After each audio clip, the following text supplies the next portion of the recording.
వేల మందిని ప్రొఫెషనల్స్ గా మార్చిన ఇనోమాటిక్స్ తో మీరు కూడా మీ డ్రీమ్ కెరియర్ ని ఇప్పుడే స్టార్ట్ చేయండి. దుర్గామాతని మీరు మా మేనత్త గారు ఆవిడ అని అన్నారు. చాలా సంతోషంగా, ఒక చమత్కారంగా మాకు బాగా అందరికీ బాగా అనిపించింది స్వామి. వారు మేనత్త అని మీరు అంటుంటే, అంతలా ఆత్మీయ భావన ఎక్స్ప్రెస్ చేస్తుంటే, నేను చరిత్రను ఒకసారి పరిశీలిస్తే కులోత్తుంగ చోళుడు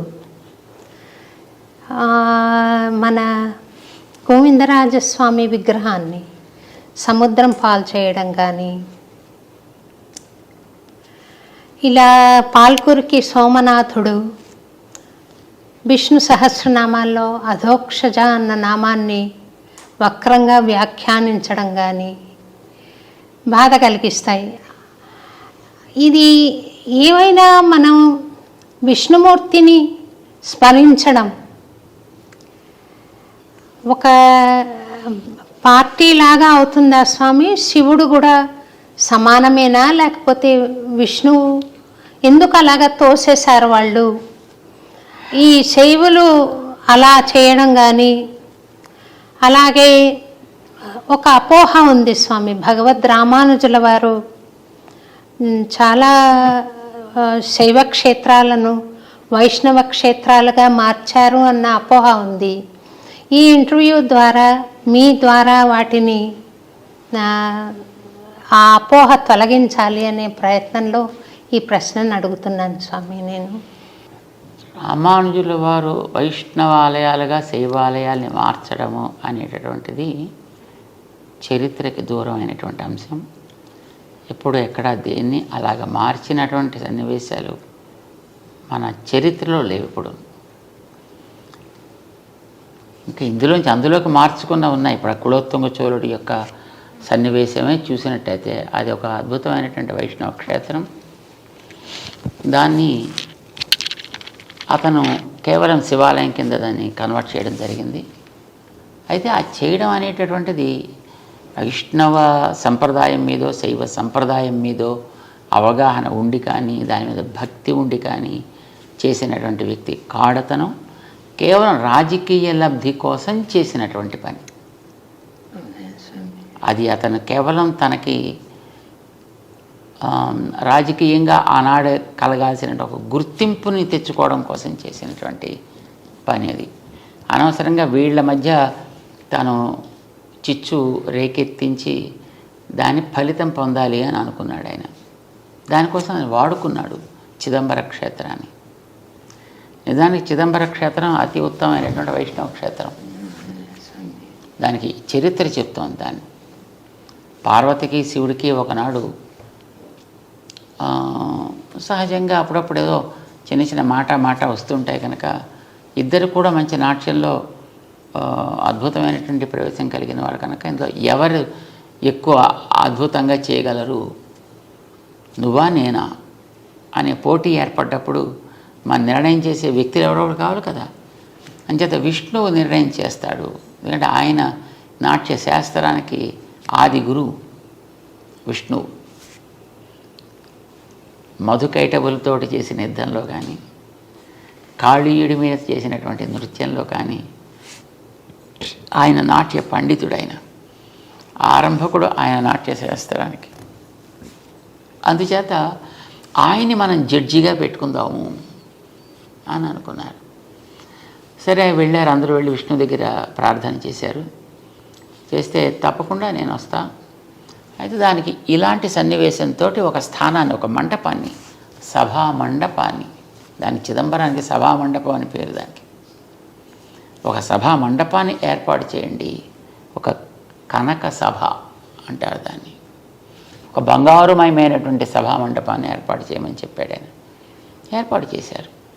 ఇప్పుడు ఈవేళ మనం చూసేటువంటి ఆ సన్నివేశం అంతా అప్పుడు ఆయన ఆజ్ఞ ప్రకారం వాడు చేసినటువంటి ఏర్పాటు. దాంట్లో ఈయన నేను పబళించి ఉంటాను, మీరు చేస్తూ ఉండండి, దాంట్లో నిర్ణయం చేస్తా అన్నాడు ఆయన. సభని నిర్మాణం చేసిన తర్వాత విష్ణువు అక్కడికి వచ్చి అక్కడ ఉంటే అప్పుడు పార్వతీ శివులు ఇద్దరు కూడా, పరమేశ్వరులు ఇద్దరు కూడా నాట్యం చేయడం ప్రారంభం చేశారు. ఎంతకాలం చేశారనేది మనకు తెలియదు ఇదమిత్తంగా, కానీ చాలా కాలం జరిగింది. ఇందులో ఎవరు కూడా తీసిపోయినటువంటి వ్యక్తిత్వం కలిగిన వాళ్ళే పోటాపోటీగా చేస్తున్నారు. పార్వతికి అంత పోటీ వచ్చేసింది, ఆవిడకి పరమశివుడికి అంత పోటీ వచ్చింది. ఇద్దరు కూడా నన్ను మించిన వాళ్ళు లేరంటే నన్ను మించిన వాళ్ళు లేడు అని అనుకుంటూ బ్రహ్మాండం చేసేస్తున్నారు. కానీ అప్పటికీ పార్వతీదేవి గెలవదు, పరమశివుడు గెలవట్లేదు. కానీ ఇది ఎక్కడో చోట ముడి పెట్టాలి కదా. ఇప్పుడు ఎలా ఉంటుందంటే నాట్య పోటీ అంటే, ఇప్పుడు మీరు చూడండి, ఈ జుగళబందీ చేసేటువంటి వాళ్ళు ఒకటి చేస్తారు ఒక ఇన్స్ట్రుమెంట్ మీద, ఇంకో ఇన్స్ట్రుమెంట్ మీద వాళ్ళు అదే దాన్ని మళ్ళీ ఆ రాగాన్ని ఆలపించాలి. సో ఇలాగ ఉంటాయి. సో ఈయన ఒకటి నృత్య భంగిమ ఈయన ఒకటి చేసి చూపించాలి, అది వాళ్ళు చేయాలి. వాళ్ళు ఒకటి చేసి చూపిస్తారు, ఈయన చేయాలి. ఇలా సాగుతుంది అది ఎప్పటి నుంచో. కానీ ఎప్పటికీ దీనికి ముగింపు అంచేత పడుకున్నటువంటి శ్రీ మహావిష్ణువు పరమశివుడికి సైగ చేసి చూపించాడు. ఆయన ఆపమని కాదు, ఇలా ఒక పాస్చర్, పాదాన్ని పైకెత్తి పెట్టే పాస్చర్ని అని చూపించాడు. ఇలా పెట్టవా. ఆవిడ తనకుండేటువంటి సహజమైనటువంటి స్థితిని బట్టి అట్లాగా ఆ ముద్ర వేయడానికి ఆవిడ సంకోచించింది. శివుడు గెలిచాడు అని డిక్లేర్ చేశారు. ఆ సందర్భంలో నిజానికి అది దేవతల ప్రార్థనతోటి విష్ణు పాపం శివుడిని గెలిపించాల్సి వచ్చింది ఆ భంగిమ చూపించి.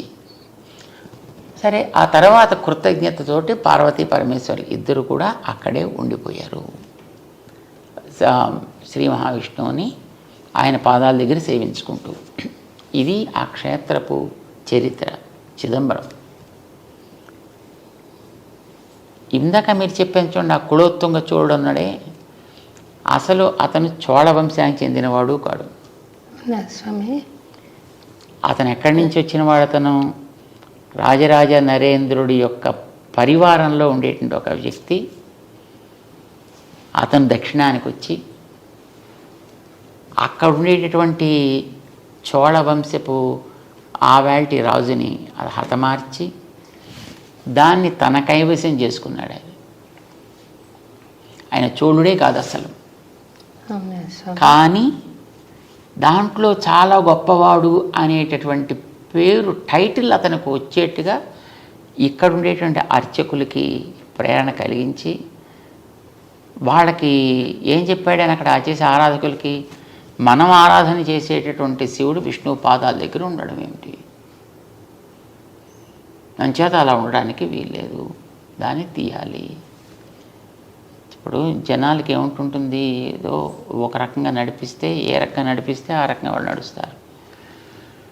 ఇలాగ వాళ్ళని నడిపించి వాళ్ళకి ఒక ద్వేషాన్ని రగిలించి అది ఉండడానికి వీల్లేదు అని అనిపించి వాళ్ళ చేత తను ఆ చోళ వంశంలో ఉత్తముడిగా అక్కడ ఉండేటువంటి ఒక అమ్మాయిని తను వివాహం చేసుకుని తను చోళ వంశానికి చెందినవాడుగా, అందుకోసం అందులో మామూలు చోళుడు కాదు, కుల ఉత్తంగ చోళుడు ఈ టైటిల్ తీసుకున్నాడు అతను. అందుకోసం మన పెద్దవాళ్ళు ఎప్పుడు కూడా అతని పేరు కూడా చెప్పడానికి ఒప్పుకోరు. అవ్యపదేశ్యుడు అంటారు. అతను అవ్యపదేశ్యుడు. వ్యపదేశ్యుడు అంటే చెప్పదగిన వ్యక్తి అని, అవ్యపదేశ్యుడు అంటే అతని పేరు కూడా ఉచ్చరించడానికి అనర్హుడు అని. రెండవది అతను ఇంకో ఏం పేరు పెట్టారు, అతను రామానుజుల వారి మీద ఒక హత్యా ప్రయత్నం చేశాడు. అతను రామానుజుల వారిని అప్పట్లో వీరి యొక్క ప్రభావం చాలా ఎక్కువగా ఉంది అని, వీరిని తొలగించినట్టయితే మొత్తం సంప్రదాయం అంతా పోతుంది కనుక వీరిని ఏదో చేద్దామని ఉద్దేశంతో వీరిని తీసుకురమ్మని చెప్పాడు తన సభకి. అప్పుడు ఆయన దగ్గర ఉండేటటువంటి ఆయన గురువు గారు శిష్యులు ఇద్దరూ కలిసి రామానుజుల వారిని కర్ణాటకకి పంపించి వీళ్ళిద్దరూ కూడా ఆ సభకి వెళ్ళి ఇద్దరు కళ్ళు పోగొట్టుకున్నారు. అంటే వాడు విని తత్వం తెలుసుకుందాం అనేటువంటి జిజ్ఞాస కాకుండా తన యొక్క తత్వాన్ని అందరి మీద ఆరోపించేనా వాళ్ళని కన్వర్ట్ చేయాలనుకునేటువంటి వ్యక్తిత్వం అతను.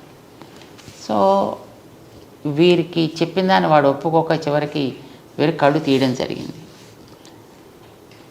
సుమారుగా 20 సంవత్సరాల కాలం రామానుజుల వారు కర్ణాటక రాజ్యంలో ఉండిపోయారు. మేల్కోట క్షేత్రం అప్పుడే ఆవిర్భవించింది అక్కడ. సో ఆ సందర్భంగా తర్వాత అతనికి క్యాన్సర్ వచ్చింది. ఎవరికి స్వామి? ఆ చోళరాజుకి, చోళరాజు కాదు వాడు, అవ్యపదేశుడికి. ఆ క్యాన్సర్, థ్రోట్లో క్యాన్సర్ వచ్చే తర్వాత అతను చనిపోయాడు. అతను అంచేత అతనికి క్రిమికంఠుడు అని పేరు పెట్టారు తప్ప వాడి పేరుతో అతను ఎప్పుడు ఉచ్చరించారు. ఎందుకంటే అతను శివుడు అక్కడ విష్ణు భక్తుడిగా ఆయన పాదాల దగ్గర ఉంటే అక్కడి నుంచి ఉండే ఆ విష్ణువుని తీసి సముద్రంలో కలిపి దాన్ని శివాలయం కింద మార్చి ఇలా చాలా రకాలుగా తాను శైవ ప్రచారకుడు అని అనుకుంటూనే శివుడికి అన్యాయం చేశాడు ఆయన. అంటే శివుడి యొక్క స్వభావానికి విరుద్ధంగా ప్రవర్తించాడు ఆయన. శివుడు పరమ భక్త శిఖామణి. శివుణ్ణి పరమ భాగవతాన్ స్మరామి అంటారు మనకి భాగవతంలో.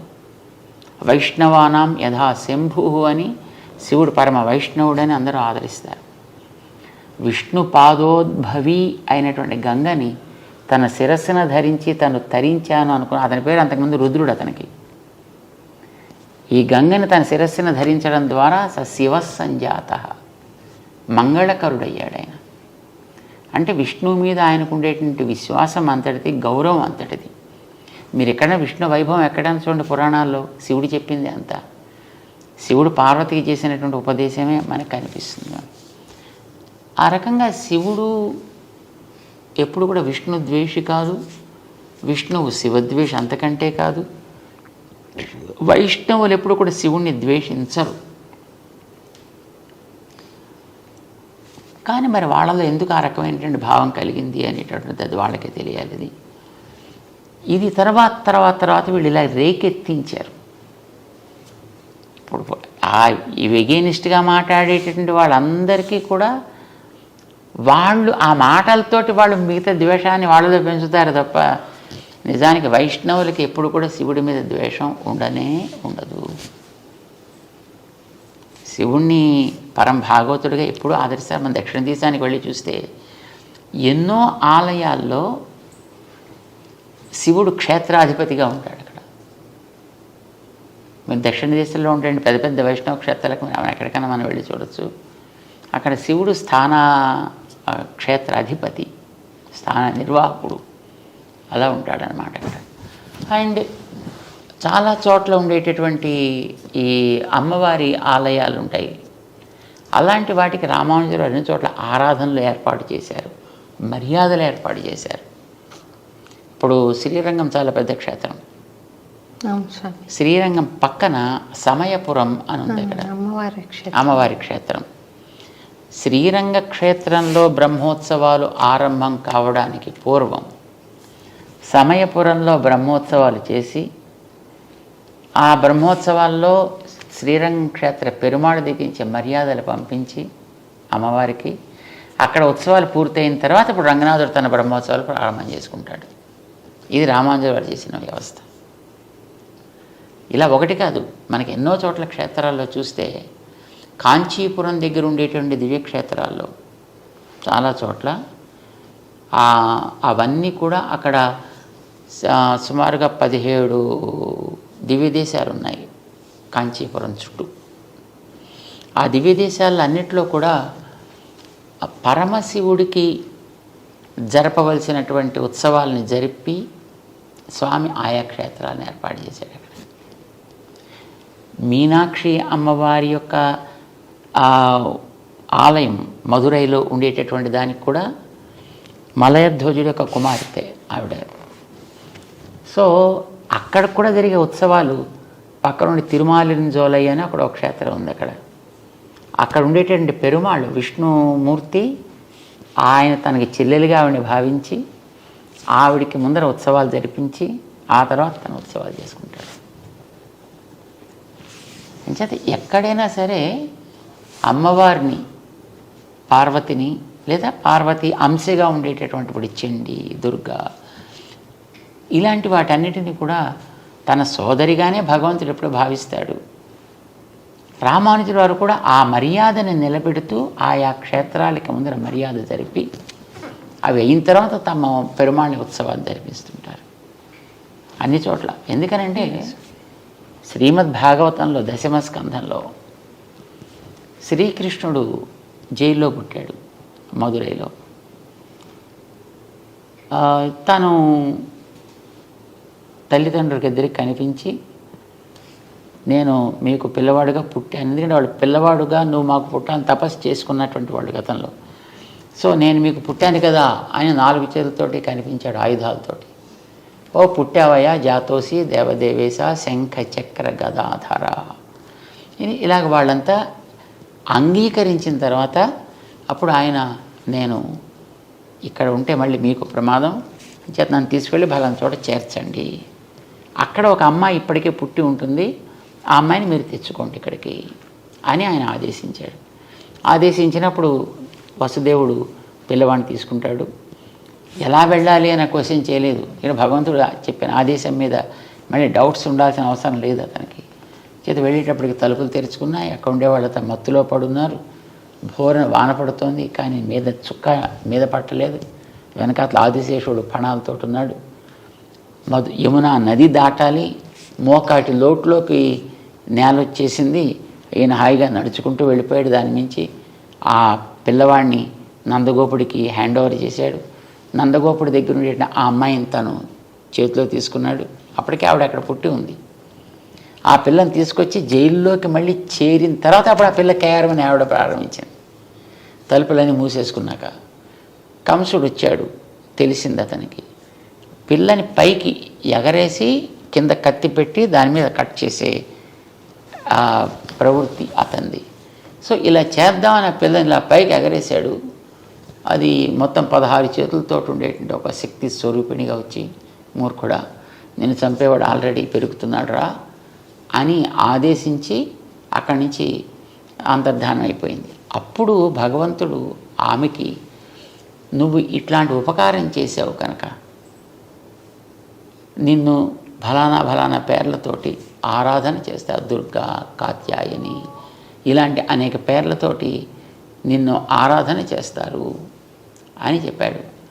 ఇప్పుడు ఆవిడ కృష్ణుడు పుట్టినప్పుడు కృష్ణుడు తర్వాత పుట్టింది. అక్కడ కృష్ణుడు కార్యాన్ని సాధించి పెట్టింది. అందుచేత ఆవిడ కృష్ణుడికి సోదరి.